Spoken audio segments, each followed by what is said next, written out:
নামাজি তোরা যারা ফজরের নামাজ পড়ো না, তোদের মতো ডাকাতের জন্য সূর্য ওঠে না।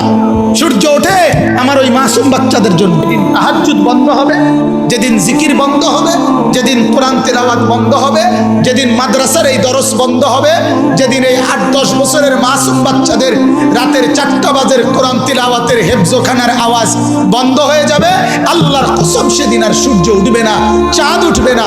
আল্লাহর বান্দারা, আমার শায়েখ আল্লামা মুফতি মুশতাকুর নবী সাহেব বলে, ও মুসলমানেরা, নিজ নিজ বিল্ডিং এর ফাইলিং এর চাইতে নিজ নিজ মহল্লার মাদ্রাসাকে তার চাইতে বেশি গুরুত্ব দিও। মাদ্রাসা থাকবে, তোমার গোটা মহল্লা নিরাপদ থাকবে, কসম খোদা। কারণ আমরা যখন গোটা মহল্লাবাসী ঘুমাই, মাদ্রাসার তালেবে ইলম রাতের 4টা বাজে ঠান্ডা শীত আর কুয়াশার মধ্যে 8-10 বছরের ছোট্ট মাসুম বাচ্চা বছরের 12 মাস আল্লাহকে সেজদা করে তাহাজ্জুদ পড়ে এই কোরআন নিয়া ছোট্ট মাসুম বাচ্চা হাফেজ সাহেবের কাছে সবক শুনাইতে বসে।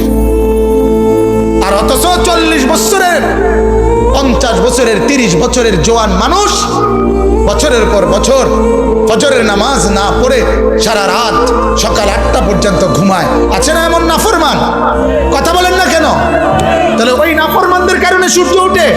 আরে ডাকাত, তোরা তো ঘুমে থাকস, তোরা লেগে সূর্য উঠবে কেন? হাদিসে আছে, আল্লাহর নবী সাল্লাল্লাহু আলাইহি সাল্লাম বলেন, জমিনে যেখানেই নাফরমানি হয়, ওই জমিন ওই মাটি আল্লাহকে বলে, আল্লাহ মালিক, আমারে শুধু আমার বিছনাটা একটু পাল্টাইতে দাও। তোমার এই বান্দা নাফরমানি করছে, আমার উপরে দাঁড়ায়া জিনা করছে, ব্যভিচার করছে, মোবাইলের মধ্যে উলঙ্গ ছবি দেখছে ঘন্টার পর ঘন্টা। মাওলা, আমি জমিনের আর সহ্য হয় না, আমারে শুধু একটু অনুমতি দাও আল্লাহ, আমি একটা উল্টানি দেই, আমি শুধু একটা উল্টানি দেই। আমার জমিনের নিচের মাটি উপরে তুলে দেই, উপরের মাটি নিচে নামায়ে দেই। ফাজআলনা আলিয়াহা সাফিলাহা, নিচের গুলো উপরে তুলে দেব, উপরের গুলো নিচে নামায়ে ফেলবো, আর তোমার ওই নাফরমান কোট ডুবায় লাবো, ধসে ফেলবো। আল্লাহ, আমি কারুনকে জমিনে নামায়ে নিছি, নিচের দিকে টেনে নিছি। আল্লাহ, আমি কওমে লূতকে পুরা বস্তি, পুরা মহল্লা, পুরা এলাকা, তাদের চতুষ্পদ জন্তু জানোয়ার, তাদের ঘর বাড়ি, তাদের আসবাবপত্র, নারী পুরুষ কোলের বাচ্চা সহ আমি জমিন উল্টায়া দাফন করে দিছি। এই নাফরমানকে আমি উল্টায় দিতে চাই।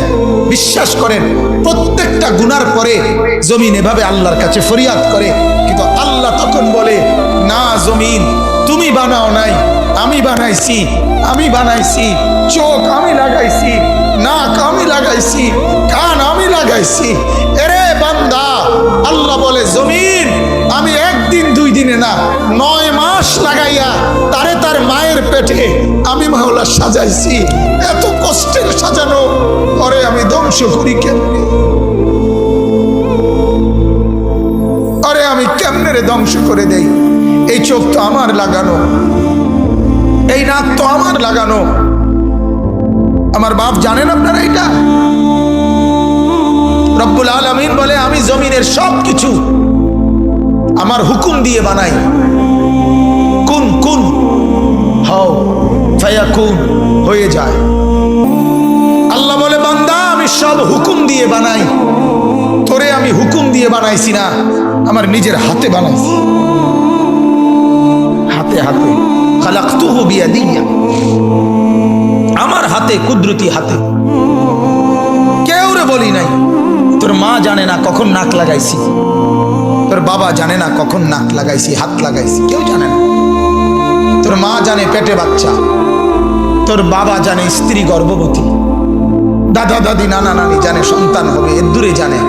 কিন্তু আমি আল্লাহ তাআলা তিল তিল করে এক ছোট্ট নাপাক বীর্যের একটা ফোঁটার উপরে, প্রথম একটা ফোঁটা, এই এক ফোঁটার উপরে আমি তোর মতো এরকম জলজ্জান্ত একটা মানুষের ডিজাইন বানাইছি।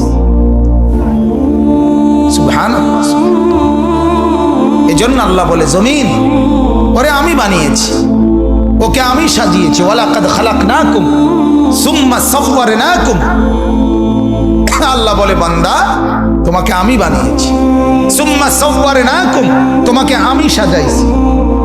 এই যে নাক এখানে লাগাইছে, এতে আপনাদের কারো কোনো আপত্তি আছে? এই যে দুই কান এখানে আল্লাহ তাআলা সেটিং করছে, আপনাদের কারো কোনো আপত্তি আছে? সবাই বলেন। এই যে দুই চোখ এখানে লাগাইছে, কারো কোনো আপত্তি আছে? এখানে আপনার এইখানে ঘাড়, এই ব্যাপারে কারো কোনো আপত্তি আছে? এই হাতের আঙ্গুলগুলোর ব্যাপারে কারো কোনো আপত্তি আছে? আমার বন্ধু, যদি মুসলমান হয়ে থাকো তাইলে আল্লাহকে সাক্ষী রেখে এই মাঠে এখন বলো, নাক এখানে লাগানে যদি আপত্তি না হয়, কান এখানে লাগানে যদি আপত্তি না হয়, দাড়ি এখানে রাখাতে আপত্তি করলা কেন?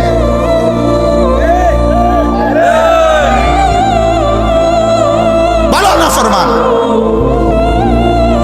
আমার একটা শক্ত কথা আছে, যদি কারো গায়ে লাগে, আমি বলি অনেক সময় কথা, যদি কারো গায়ে লাগে গায়ে লাগুক, যদি গাও ফাইরা আড্ডিত লাগে আড্ডিত লাগুক,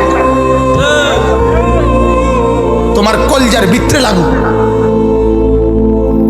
কিন্তু তুমি বলো, তুমি যদি ইনসান হয়ে থাকো তাহলে তুমি বলো এই নাকের ব্যাপারে কোনো আপত্তি নাই, এই কানের ব্যাপারে কোনো আপত্তি নাই, চোখের ব্যাপারে কোনো আপত্তি নাই, হাতের ব্যাপারে কোনো আপত্তি নাই, পুরা দেহের ভিতর বাহিরের কোনো অঙ্গের ব্যাপারে কোনো আপত্তি করলা না, এখানে এসে আপত্তি করলা কেন? আর আপত্তি কইরা এটা সুন্দর হয় নাই এই ডিজাইনটা, এরপরে সুন্দর ডিজাইন বানাবার জন্য আল্লাহকে বাদ দিয়া কার কাছে গেলা? নাফিকতার কাছে? ছি ছি ছি ছি ছি। তোমার রুচি আলটা করা দরকার, একটুতে রুচি রুচি এটা ইসিজি করা দরকার। কথা বলেন না কেন? তুমি তুমি কার কাছে গেলা? কোন আনতে কই গেলা? গা কই থেকে কই নামা গেলা? মালিকের ডিজাইনের উপরে নতুন করে সেটিং দিতে গিয়া নাফিকতার কাছে গেলা, এত নিচে নামা গেলা? ছি ছি ছি। ওয়ালাকাদ খালাকনাকুম সুম্মা সাওয়ারনাকুম, আল্লাহ বলেন আমি বানিয়েছি, আমি সাজিয়েছি। বানিয়েছে কে? সাজিয়েছে কে? মালিকের সাজের উপরে হাত দিও না, বাপ হাত দিয়েন না, অনুরোধ অনুরোধ করলাম। বিবেক থাকলে ভাইবেন, দাড়ির হুকুম কি পরে ভাববেন, আগে কার ডিজাইনে হাত দিছেন ওটা চাই, আর ওটা বাদ দিয়ে কার থেকে ডিজাইন লইছেন না ফিরতে কইছে এবারে দারুণ সেরকম কি রকম আগের মতো, আরে সেরকম কিতা, সেরকম শব্দের অর্থ কি? কথা বলেন আগের মতো না তো, তো সেরকম কিতা না, দারুণ লাগ, দূর এটা দারুণ, আগে যে ওয়াদের লাগতো এই ওয়াদের লাগতে আছে, দারুণ লাগতেছে কিতাবা। কথা বলেন। আল্লাহ আমাদেরকে মাফ করে দেন। কাউরে লজ্জা দেওয়া আল্লাহর কসম আমার উদ্দেশ্য না, বিবেককে শুধু জাগ্রত করা এটা মাকসাদ। ভুল হতেই পারে, গুনাহ আমারও আছে, কথা বলেন না কেন? আল্লাহর কসম গুনাহ আমারও আছে, গুনাহ আব্দুল কাদের জিলানীরও আছে, গুনাহমুক্ত কেউ না আমরা, কিন্তু আপনার বিবেককে আমি শুধু জাগাইতে চাইলাম, আপনার বিবেককে আপনি বলিয়ে আল্লাহ বুঝার তৌফিক দান। অতএব আমার ভাই, প্রত্যেকটা নাফরমান পাপী আল্লাহ তাআলা জমিন তার বিরুদ্ধে আবদার করে, আল্লাহ দেয় না। আল্লাহ কয় না। আমরা কিতাবে পড়ছি তাফসিরে, ইউনুস আলাইহিস সালাম যখন ইউনুস নবী ওনার কওমের ব্যাপারে বেশি রাগ হয়ে গেছে, আল্লাহ এরিয়াকে বেশি বেজাল্লা, আল্লাহ হইতো না, আমি বুঝছি হইতো না, আপনি এগুলা রেখে দিয়ালান, ধ্বংস করে দেন, তো আল্লাহই তো ফয়সালা দিবে। কিন্তু ইউনুস নবী বলছে, আরে আল্লাহ তখন বললেন, হে ইউনুস, ওই যে কুমার মানে মাটি দিয়ে পাত্র বানায়, মাটির পাতিল, তুমি ওই লোকটার কাছে একটু গিয়া, মানে ওনাকে একটা কুমারের কথা বলছে আর কি, যে তার কাছে যাও, গিয়ে তারে বলবা, ভাইয়া আপনার হাতে বানানো মাটির একটা পাতিল আপনি একটু ভেঙে ফেলেন তো। ইউনুস নবী গিয়ে বললেন, বলাতেই ওই কুমার ধমক দিয়ে উঠছে, এই মিয়া, আমার হাতের যত্ন করা মাটির পাতিল আমি বানিয়েছি, যা আমি সেটা ভাঙবো কেন?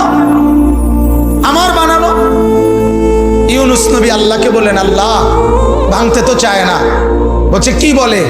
বলে যে নিজের হাতে বানায়া ভাঙবে কেন? রব্বুল আলামিন বলে, ইউনুস এটা আমার হাতে বানিয়ে আমি ধ্বংস করব কেন? এদেরকেও তো আমি বানাইছি। এজন্য আল্লাহ তাআলা অপেক্ষা করে বাপ 90 বছর।